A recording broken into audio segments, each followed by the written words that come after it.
We have a medical alert now about America's most popular sleeping pill, and this one's especially for women.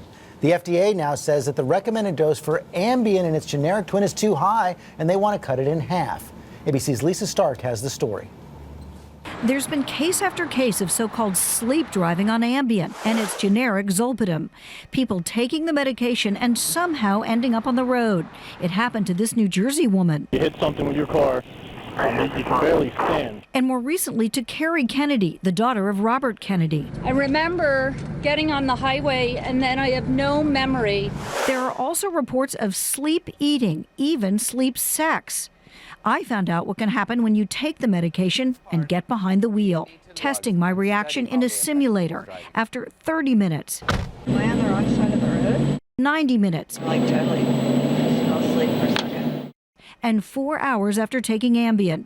It wasn't pretty. I just almost hit the car. So the label is clear. Make sure you get a good 7 or 8 hours sleep after taking this drug.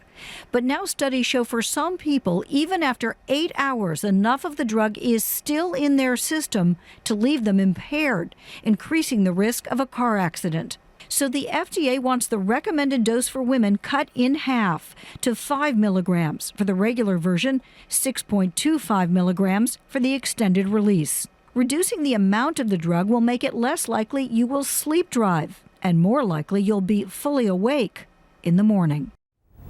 Now, one women's health expert says this change is long overdue, but Sanofi, the drug company that developed Ambien, says it stands by its safety. And as for men, well, the FDA says they ought to think about cutting their dosage as well. George? Well, we were just talking about everybody's had this reaction to the Ambien. I know. I always cut mine in half anyway, so that's good news to know that that's about the right dose.